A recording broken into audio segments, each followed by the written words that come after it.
Haleluya. Mari yang percaya katakan amin, amin, amin. Silakan duduk. Puji Tuhan. Shalom. Shalom Bapak Ibu. Luar biasa, sangat bersyukur dan bersukacita karena sore ini bisa bersama-sama dengan Bapak Ibu sekalian. Dan hari ini yang hadir kira-kira 2.000 orang ya. Haleluya, luar biasa Bapak Ibu. Kalau hari-hari biasa 1, 2, 3, 4, 5 begitu 6, 7, 8. Tapi hari ini puji Tuhan luar biasa, anugerah Tuhan dinyatakan kita semua disemangati untuk bisa hadir bersama-sama, dan saya percaya hari-hari minggu ke depan pun akan semakin dipenuhkan. Amin. Semua memiliki kerinduan yang besar untuk hadir bersama-sama di tempat ini. Mungkin hari ini saya mau bertanya nih, coba siapa yang memang jemaat Tuhan di tempat ini? Angkat tangan. Yang jemaat di GBI Sumpio, angkat tangan. Wow, luar biasa. Undangan, angkat tangan. Undangan, wow, ya. Ya, puji Tuhan ya. Yang nggak diundang hadir. Puji Tuhan ya. Semuanya saudara seiman dan saya percaya. Kenapa saya bertanya? Karena saya ingin tahu sih berapa anggota jemaat ya. Ternyata ada juga yang dari undangan ya. Jadi artinya oke, jemaat Tuhan sudah hadir semua, puji Tuhan ya. Luar biasa. Bapak Ibu kekasih dalam Tuhan, mari kita langsung saja buka satu bagian firman Tuhan. Karena dari panitia sudah memberikan tema kita dalam ibadah perayaan Natal ya, seluruh gereja Bethel Indonesia merayakan Natal dengan tema yang sangat luar biasa. Yesus datang untuk mengubah jalan hidupku. Yuk kita baca bersama-sama ya. Ungkapkan ini menjadi sebuah pernyataan kita bersama ya. 1, 2, 3. Yesus datang untuk mengubah jalan hidupku. Sekali lagi dengan lebih semangat ya. Lebih semangat, kemudian imani bahwa ini adalah pernyataan kita untuk berjalan di hari-hari ke depan. Oke? 1, 2, 3. Yesus datang untuk mengubah jalan hidupku. Amin. Ya. Mau berubah? Amin. Mau berubah ya. Saudara yang kekasih dalam Tuhan, kita buka sama-sama di dalam Matius pasalnya yang kedua. Okay. Matius pasalnya yang kedua, di situ ditulis ayatnya yang ke-12. Tapi saya ingin mengajak kita semua untuk membaca lebih lengkap di dalam ayat 1 sampai dengan ayat 12. Ya.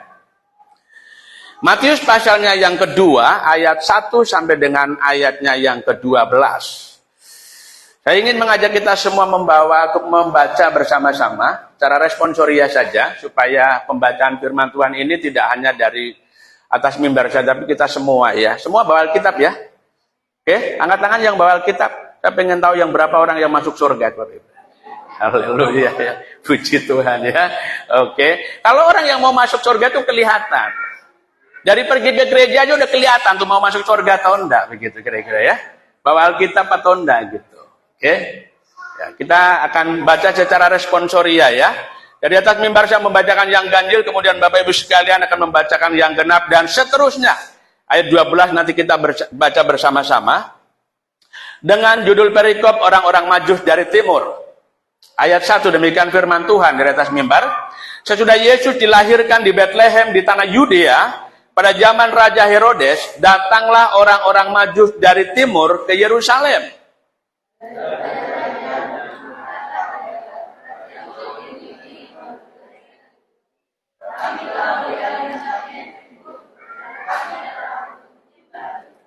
Ketika Raja Herodes mendengar hal itu, terkejutlah ia beserta seluruh Yerusalem.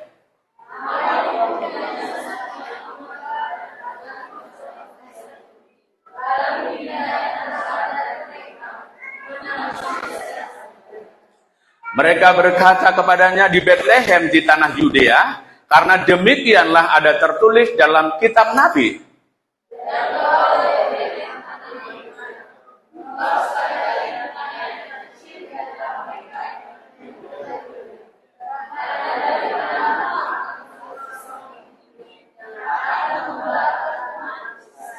Lalu dengan diam-diam Herodes memanggil orang-orang Majus itu dan dengan teliti bertanya kepada mereka bila mana bintang itu nampak.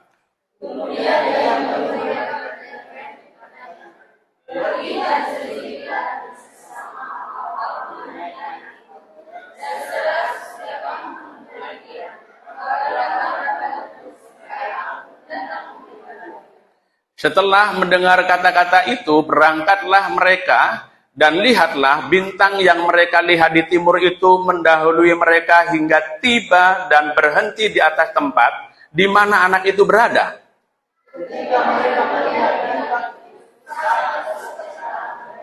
Maka masuklah mereka ke dalam rumah itu dan melihat anak itu bersama Maria, ibunya, lalu sujud menyembah dia. Mereka pun membuka tempat harta bendanya dan mempersembahkan persembahan kepadanya, yaitu emas, kemenyan, dan mur sama-sama. Dan karena diperingatkan dalam mimpi supaya jangan kembali kepada Herodes, maka pulanglah mereka ke negerinya, mereka lalu jalan lain. Amin, amin, amin. Demikian cukup panjang pembacaan firman Tuhan. Yang diberkati adalah kita semua yang sungguh mendengar firman Tuhan dan melakukannya di dalam kehidupan kita hari lepas hari. Haleluya. Bapak Ibu yang kekasih dalam Tuhan, menarik sebenarnya kalau kita cermati tentang tema Natal kita hari ini, ya. Bahwa Yesus datang untuk mengubah jalan hidupku, Saudara.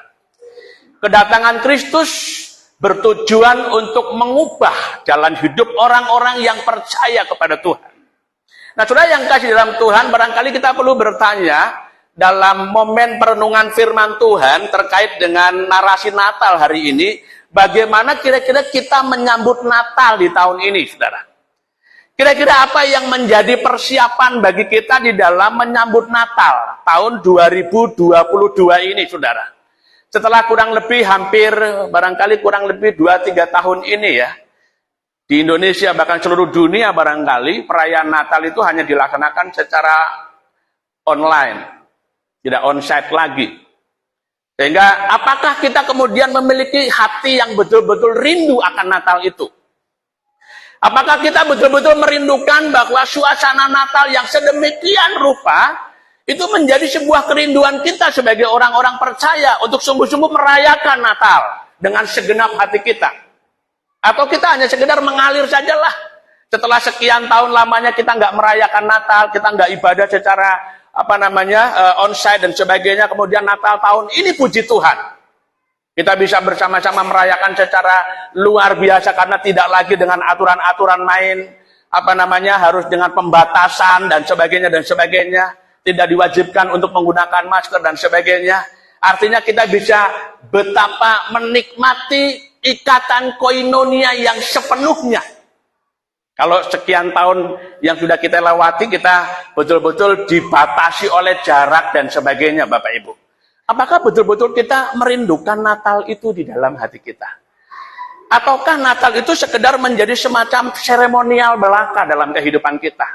Saudara yang kekasih dalam Tuhan Yesus Kristus, perayaan Natal seyogianya, seharusnya, semestinya itu menjadi sebuah momen rutin yang kemudian diekspresikan oleh setiap orang Kristen untuk merefleksikan tentang sikap kita di dalam kepengikutan terhadap Yesus Kristus. Ini sangat penting, Bapak Ibu. Perayaan Natal seharusnya menjadi sebuah cerminan sikap kita selama ini di dalam kita mengikut Kristus. Kalau Natal tidak menjadi sebuah cerminan sikap kita yang semestinya di dalam mengikut Tuhan, maka Natal itu hanya menjadi sebuah upacara seremonial belaka.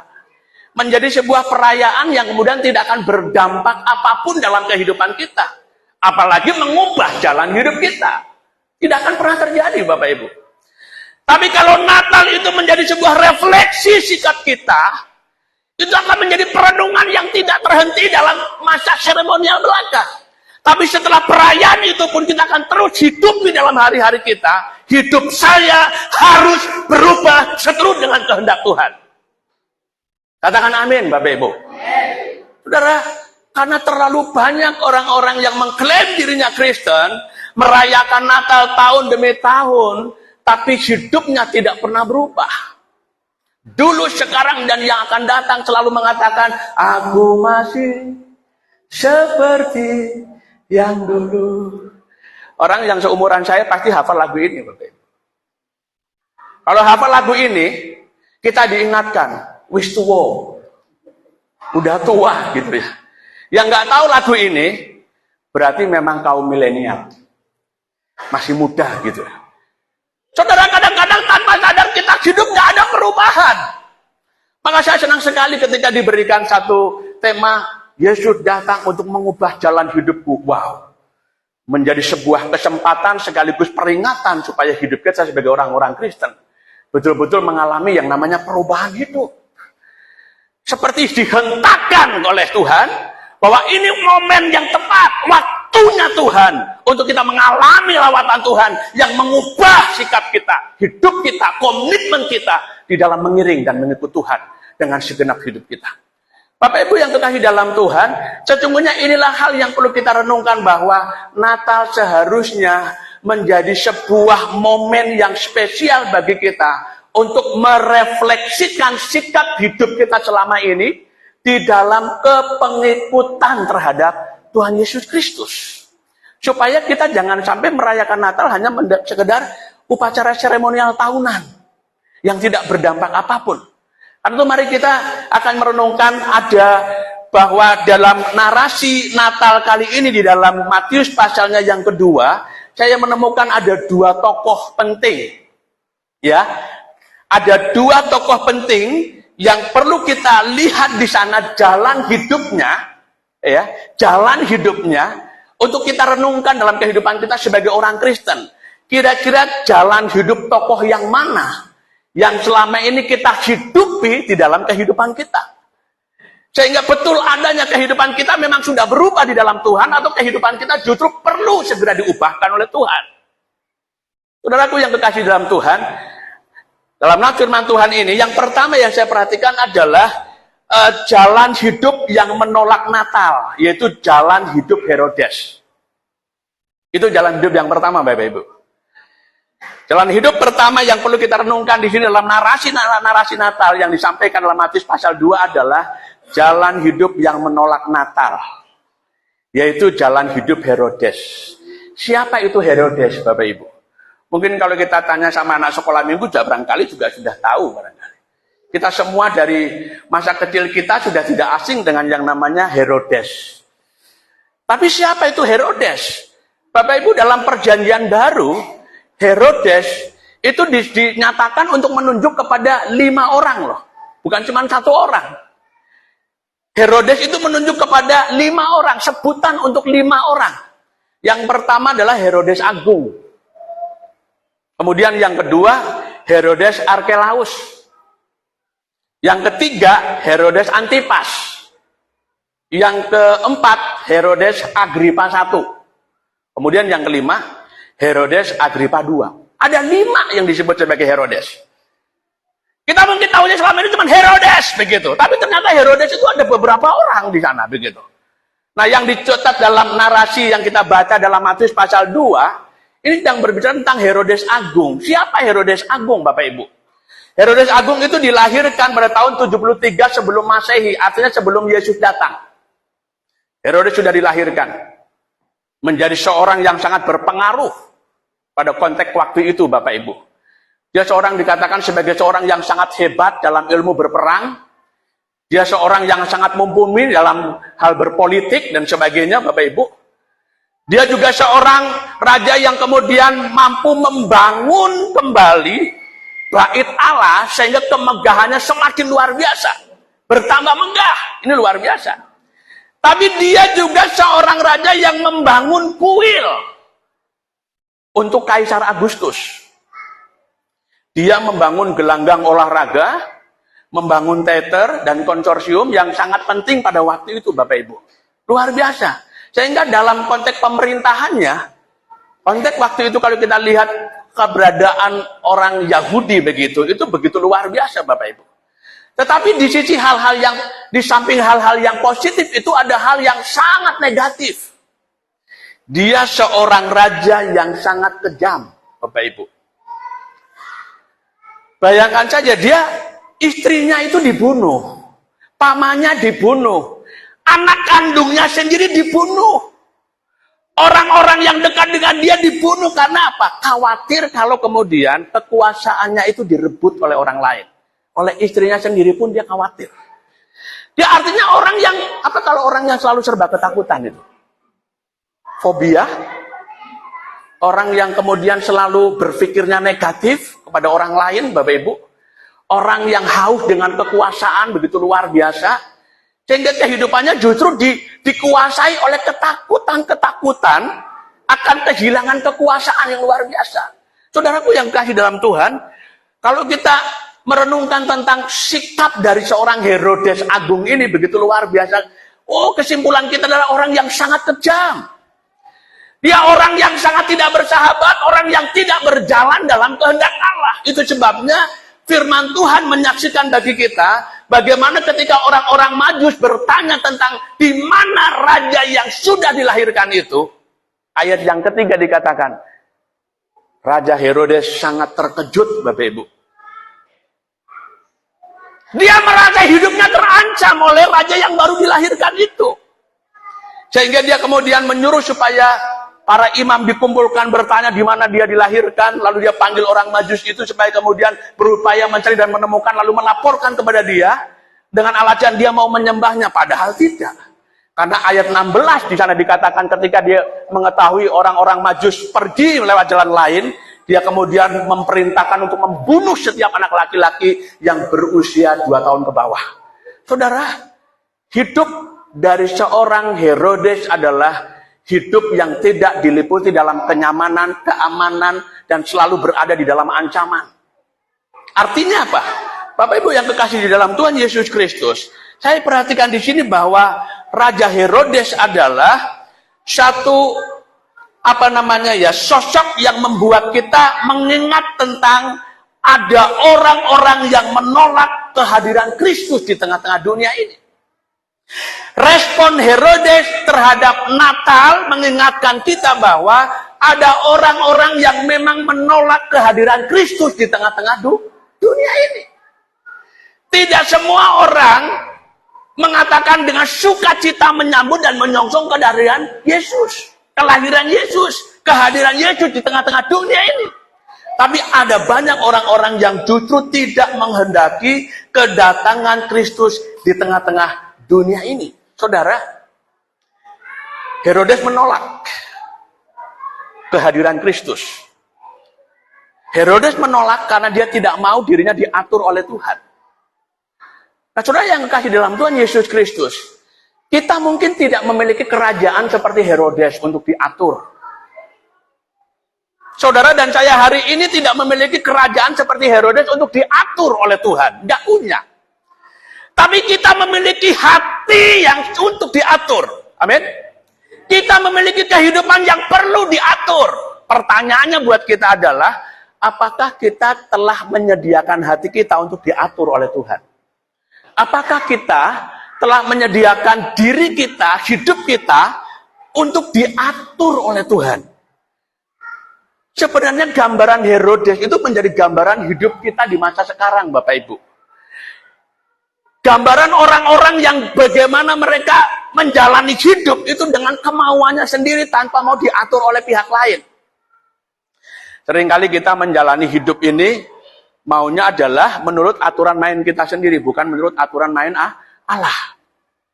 Kita diatur oleh keinginan kita sendiri, rancangan kita sendiri, kemauan kita sendiri, harapan kita sendiri. Kita maunya mengatur diri kita sendiri tanpa ada orang lain campur tangan, apalagi Tuhan, begitu. Kira-kira seperti itu. Itu kan gambaran kehidupan manusia di masa sekarang. Tercermin dari perilaku yang kadang-kadang tidak mau mendengar nasihat dari orang lain. Herodes siapapun dilawan, melawan orang-orang yang berupaya untuk mengarahkan hidupnya kepada kebenaran Tuhan. Dia menentang semuanya itu. Kenapa? Karena dia dikuasai oleh kehausan akan kekuasaan itu sendiri. Saudara yang kekasih di dalam Tuhan Yesus Kristus, mari kita belajar dari pengalaman Herodes. Apakah kita betul-betul menjadi orang yang betul-betul memberikan waktu, kesempatan, ruang bagi Tuhan untuk bertahta di dalam kehidupan kita? Ataukah selama ini justru kita menutup rapat-rapat ruang bagi Tuhan untuk mengendalikan hidup kita?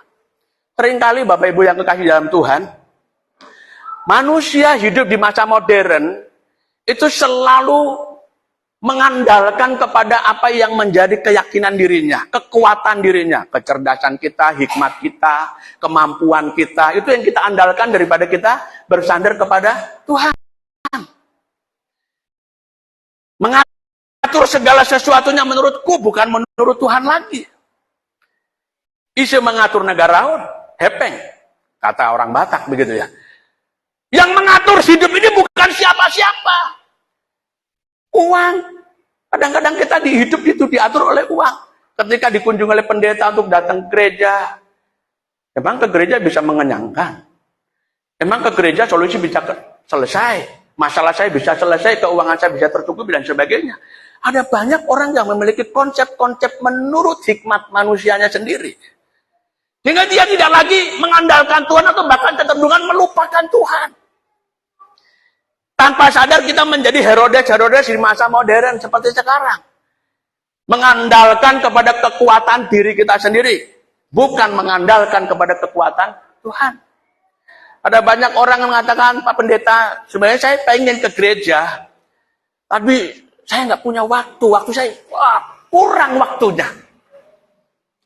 Dia nggak bisa mengelola waktunya untuk datang sama Tuhan. Dia tidak bisa mengatur waktunya untuk datang sama Tuhan. Artinya apa? Hidupnya dikendalikan oleh waktu, bukan menguasai waktu. Bukan mengendalikan waktu. Harusnya hidup kita itu menguasai waktu, menguasai uang, menguasai keadaan, bla bla dan sebagainya. Tapi seringkali kita justru sebalik, kita dikuasai oleh keadaan, kita dikuasai oleh kekhawatiran, kita dikuasai oleh waktu kita, sehingga kita seringkali menjadi orang-orang yang kekurangan waktu. Selamanya kita selalu merasa orang yang kurang. Sulit untuk kemudian bersyukur kepada Tuhan, Bapak Ibu. Orang yang seperti ini selamanya akan selalu dalam ketakutan, kekhawatiran, kecemasan, dan tidak memiliki keyakinan diri yang kuat bahwa Allah ada bersama dengan kita. Saudara, kita perlu terus belajar dalam momen Natal kali ini, Bapak Ibu. Apakah Natal tahun ini menjadi Natal yang membuat kita betul-betul memiliki satu perubahan? Paradigma baru di dalam diri kita untuk mengiring Tuhan dan mengikut Tuhan dengan segenap hati kita, Bapak Ibu. Saya belajar untuk mengambil keputusan dalam pelayanan, dalam menjalani hidup, belajar untuk taat sama Tuhan.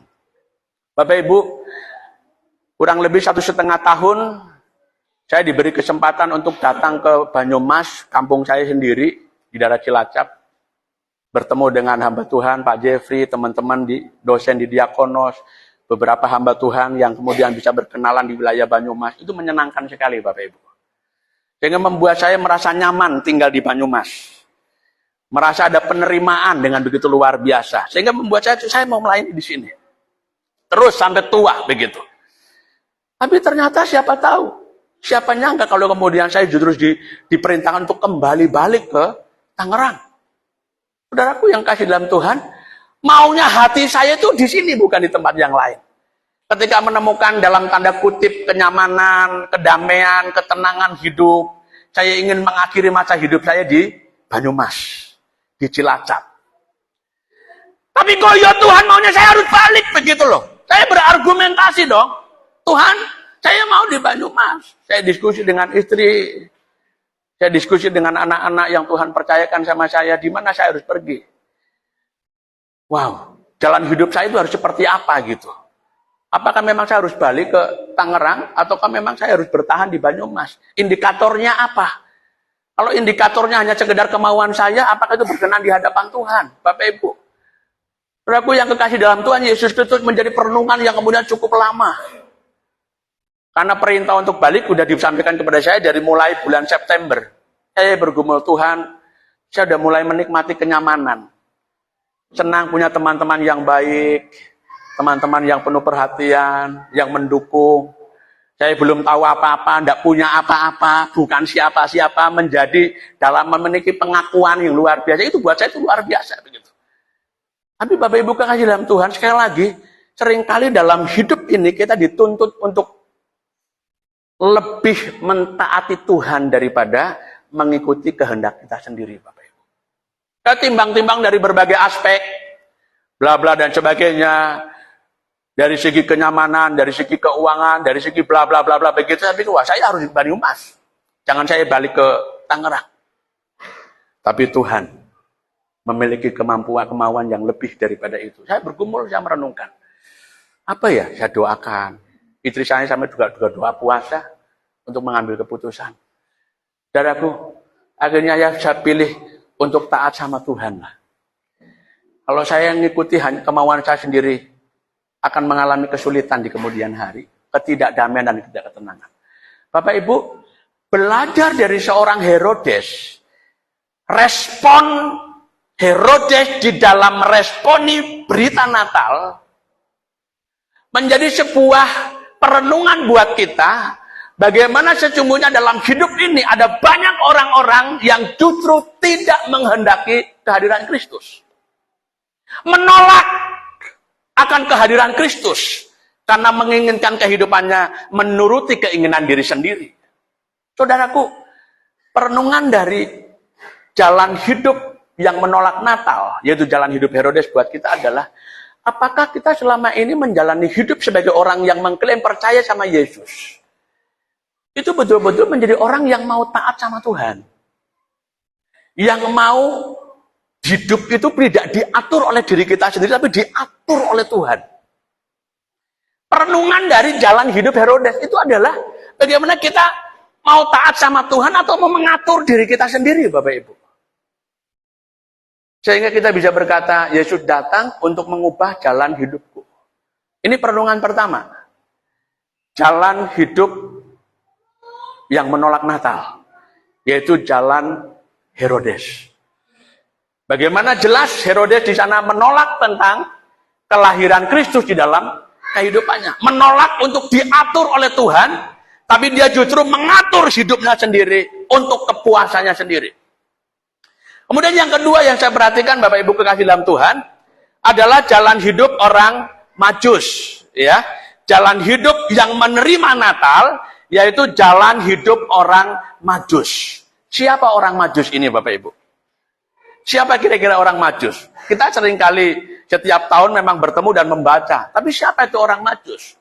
Saudara yang kasih dalam Tuhan, saya mencoba untuk menyelidiki tentang siapa itu orang Majus. Yang saya tangkap adalah orang Majus adalah orang-orang dari Media Persia.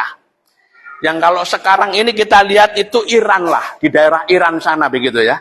Nah, orang Majus itu adalah orang-orang yang berhikmat, orang-orang yang bijak, orang-orang yang berpengetahuan luar biasa, orang-orang yang memahami ilmu perbintangan. Sehingga dia memiliki keyakinan yang kuat untuk berjalan ke depan dengan mengandalkan ilmu perbintangan.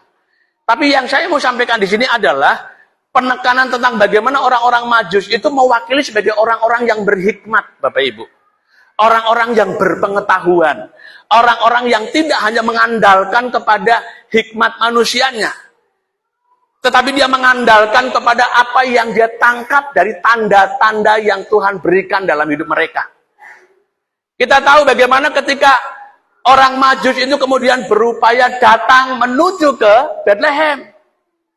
Mereka datang dengan mengandalkan apa? Tanda-tanda bintang yang menuntun mereka. Artinya apa? Saya melihat bahwa orang Majus ini adalah orang yang sangat peka dengan suara Tuhan, kehendak Allah, tuntunan Tuhan dalam kehidupan mereka. Bintang yang mereka lihat bukan sekedar semacam kayak tebakan begitu, bukan gitu. Tapi sebuah keyakinan akan pimpinan Tuhan di dalam kehidupan mereka untuk menuntunnya bertemu dengan raja yang baru dilahirkan. Saudaraku yang kekasih dalam Tuhan, belajar dari orang Majus. Ketika orang Majus datang berupaya untuk menemui raja yang baru dilahirkan, yaitu Yesus Kristus, itu bukan dalam waktu 1 minggu, 2 minggu, Bapak Ibu. Tapi proses waktunya sampai 2 tahun, bayangkan saja. Perjalanan lintas negara, Bapak Ibu. Hanya untuk menemui Yesus yang dia tidak tahu di mana letaknya. Dia mengikuti tanda yang diberikan oleh Tuhan. Ada sebuah keyakinan yang kuat akan pimpinan Tuhan untuk mempertemukan dengan raja yang baru dilahirkan itu, gitu. Yang akan dilahirkan dan kemudian dilahirkan ketika dia baru bertemu, baru saja dilahirkan. Itu kan luar biasa. Jadi saya berpikir, ini orang Majus itu ketika mulai berangkat menuju ke Bethlehem untuk menemui bayi Yesus, saya yakin pada waktu itu Yesus belum dilahirkan.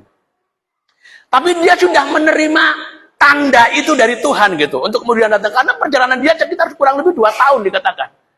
Hampir 2 tahun dia perjalanan menuju ke suatu tempat yang dia sendiri tidak pernah ke sana.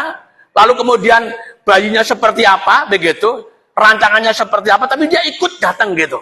Yang saya pikir adalah, betapa luar biasanya dia memiliki satu keyakinan yang kuat akan tuntunan Tuhan itu. Nah, saudaraku yang kekasih di dalam Tuhan Yesus Kristus. Dari orang Majus ini kita bisa belajar bagaimana meresponi Natal, hidup yang mau dipimpin oleh Tuhan, taat sepenuhnya akan kehendak Allah di dalam kehidupannya, sehingga sampai kepada apa yang menjadi rancangan Tuhan, direalisasikan dalam hidupnya.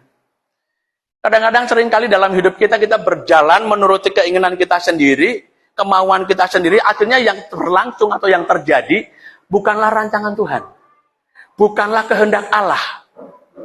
Tetapi yang terjadi adalah keinginan kita sendiri, kepuasan kita sendiri. Kadang-kadang kita melayani Tuhan, kedoknya sih melayani gitu. Tapi yang dicari bukan kepuasan Tuhan. Yang dicari itu kepuasan saya. Kesannya sangat rohani melayani gitu. Tapi yang dicari kepuasan saya. Coba kalau mau jujur para hamba-hamba Tuhan. Yang melayani Tuhan, menggembalakan jemaat, melakukan perjalanan misi dan sebagainya. Apa yang mereka cari? Kepuasan Tuhan, kemauan Tuhan, atau kemauan mereka sendiri, Bapak Ibu? Bagi kita semua yang hadir di sini hari ini, kita datang dalam persekutuan momen Natal kali ini, apa yang kita cari? Kepuasan saya, kesenangan saya, kemauan saya, atau kemauan Tuhan, Bapak Ibu? Melalui orang-orang Majus kita mau dituntut supaya apa yang kita lakukan selama ini dalam hidup ini? Kehendak Tuhan yang kita carikah? Kehendak Tuhan yang kita perjuangankah? Atau kehendak dan keinginan kita sendiri, Bapak Ibu? Sekali lagi, kadang-kadang kita fokus melayani. Kadang-kadang kita sibuk melayani. Tapi betulkah semua itu kita kerjakan untuk mencari kesenangan Tuhan? Atau melakukan kesenangan saya sendiri? Kita main musik di gereja, ya. Sampai kemudian kita mungkin manggut-manggut, menikmati musiknya. Apakah kita melakukan semuanya itu untuk menyenangkan Tuhan? Atau dasarnya karena memang saya suka musik. Saya suka musik, jadi cuma main musik, sampai merem-merem begini ya, main musik luar biasa gitu. Tapi kepuasan Tuhankah yang kita cari? Kepuasan sayakah yang saya cari? Kita melayani Tuhan dalam segi apapun kita, sekolah minggu, pelayanan pemuda remaja, pelayanan umum sebagai WL, sebagai singer, bla bla dan sebagainya. Bahkan mungkin sampai kemudian memberitakan firman Tuhan. Apa yang kita cari, Bapak Ibu?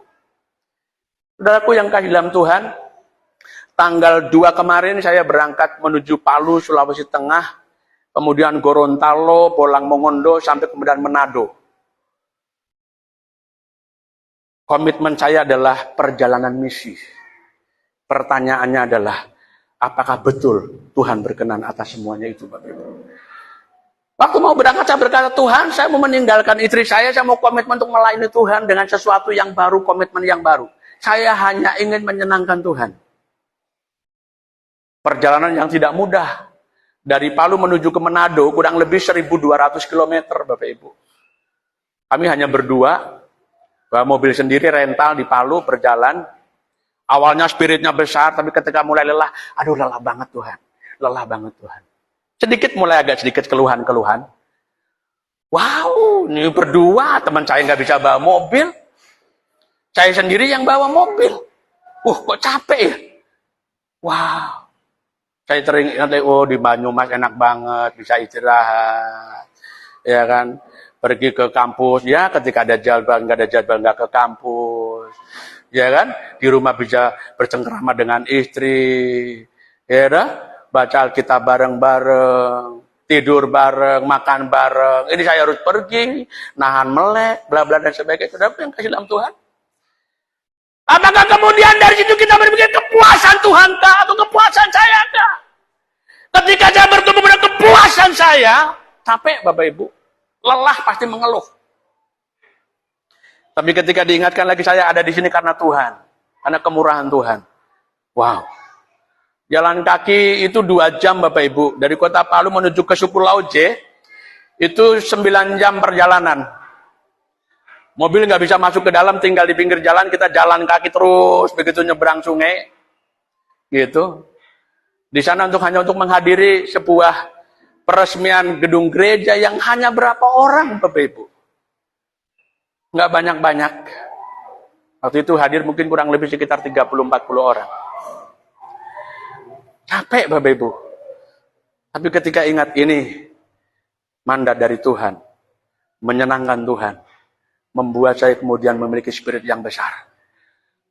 Pulang dari situ langsung berangkat jam 11, selesai dari atas itu langsung berangkat menuju ke pelayanan di GKST, setelah itu langsung bablas ke Manado, Bapak Ibu. Berangkat langsung star begitu ya, lewat hutan-hutan begitu dan sebagainya. Tapi luar biasa, Allah tuntun begitu luar biasa. Sehat, pulang kembali ke rumah sehat. Berat badan kayaknya naik sedikit. Ya. Saudaraku, semua ketika kita berpikir tentang Tuhan, mau taat sama Tuhan, mau tunduk dalam otoritas Allah, bukan mencari kepuasan diri sendiri. Mari Bapak Ibu, momen hari ini dalam peristiwa Natal kita diingatkan. Yesus datang untuk mengubah jalan hidup kita. Ada 2 jalan yang disampaikan melalui kita hari ini. Melalui 2 tokoh yang disampaikan. Apakah kita tetap akan terus berjalan dalam tokoh Herodes? Jalan yang menolak Natal. Yang kemudian mengatur diri kita sendiri. Tanpa memberi waktu kesempatan bagi Tuhan untuk mengatur hidup kita. Ataukah kita mau menjadi hidup yang berjalan seperti orang Majus. Yang mau taat sama Tuhan. Mau dipimpin oleh Tuhan. Bahkan mau mempersembahkan segala sesuatunya. Hanya untuk kemuliaan Tuhan. Kalau kita betul-betul mau mengakui bahwa Tuhan datang mengubah jalan hidup kita. Tentu tidak ada pilihan lain dalam hidup ini. Saya mau berjalan menurut jalan orang Majus. Agar hidup saya mulai hari ini, mulai sore ini, saya mau dipimpin oleh Tuhan. Saya mau taat sepenuhnya sama Tuhan. Saya mau mempersembahkan totalitas hidup saya hanya untuk Tuhan. Sehingga apapun yang kita kerjakan, apapun yang kita pikirkan, apapun yang kita rancangkan, tujuannya hanya satu. Mau memuliakan Tuhan. Jalan hidup kita tidak lagi menuruti keinginan kita sendiri. Tapi jalan hidup yang kita tempuh ke depan adalah jalan hidup yang membuat nama Tuhan dipuji dan dipermuliakan. Saudaraku, jalan Herodes akan menuju murka Tuhan. Tapi jalan orang Majus membawa kita dalam sukacita besar yang luar biasa. Mari Bapak Ibu, saya nggak akan memutuskan kepada siapa Anda berjalan. Tapi mari lihat 2 jalan yang disampaikan hari ini. Dalam narasi Natal buat kita semua. Jika kita memang mau Yesus datang mengubah jalan hidup kita, silakan ambil salah satu jalan yang tepat. Yang disampaikan dalam narasi Natal buat kita hari ini. Kiranya Tuhan memberi hikmat buat saudara. Tuhan menolong saudara untuk betul-betul mengambil keputusan yang tepat. Sehingga kedatangan Kristus dalam momen Natal yang kita rayakan hari ini betul-betul mengubah jalan hidup kita semua. Tuhan Yesus memberkati.